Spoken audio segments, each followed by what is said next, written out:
60. 1, 1. Take a second and do this little warm up. We're not going to stretch. We're going to do a dynamic routine to prep our joints and muscles before we get started. Starting with arm swings with a little pivot. This will get everything in motion from head to toe, literally. Now, dynamic hugs to open up that chest and stretch your back. Get that blood flowing in your upper body, arms and shoulders.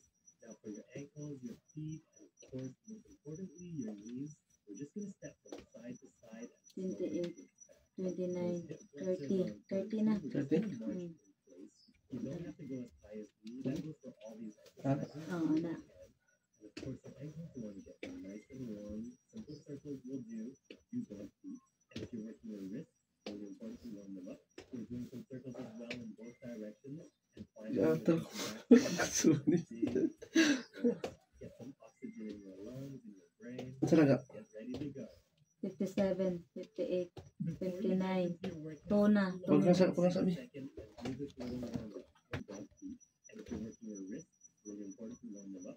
We're doing some circles as well in both directions. And finally, let's do some back strokes. 15 na, Take some 15. big, deep breaths. Get some oxygen in your 15. Oh, brain. yeah, because Get ready to go. Before you jump into your workout, slow down, take a second, and do this little warm up. We're not going to stretch. We're going to do it. sa 37 to. 39, 30. 2 minutes and 30 ko na. Ayun. Sunod.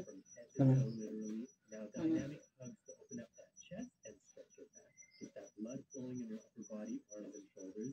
Now, for your ankles, your feet, Pila man ka usa ka mo push up 3, 4. we're just going to Four step lang. from side to side and slowly kick. Nga sa may sunod ni mo na ada yun. Masa na? 30 na? 53, You don't 54, have to go as high 55, as me. That goes for all these exercises. 7, 8, Of course, your 59. ankles want to get them nice 3 and minutes na. warm. Simple circles will do.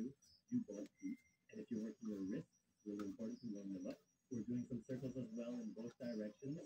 And finally, let's do some back strokes and take some big, deep Masa na nga? get some 15. oxygen in your lungs and your brain. 3:15? Get ready to Oh. go. 17.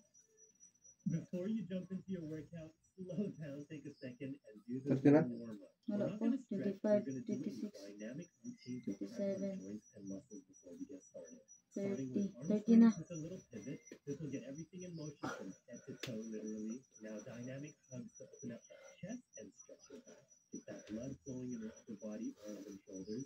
Now, for your ankles, your feet, and of course, most importantly, 45. your knees. Bali na sa Just step from side to side and slowly kick back. Those hip flexors are important too. We're just going to march in place. You don't have to go as high as me. That goes for all these exercises. Yeah. If you can. And of course, Tapos your na, ankles, 4. you want to get them nice 4 and na, 4 warm. minutes. Simple circles will do.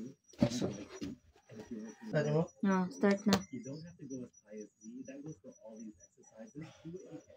And of course, your ankles, you want to get them nice and warm. Simple circles will do. Do both feet. And if you're working your wrists, really important to warm them up. We're doing 18, some circles as well in 19, both directions. 20, And finally, let's do some back 21, strokes and take some big, 22, deep breaths. 25, 26, 27, 30, 31, 32, 33, 34, 37, 40, 41. Pagkasa mi. Sige. Jump into your workout. Slow down, take a second, and do 7, this little warm up. 58, We're not going to stretch. We're going to do a dynamic routine to prep our joints and muscles before we get 5, started. Starting with arm swings with a little pivot. 7, 58, 59, 5. Dynamic hugs Stop. to open up that chest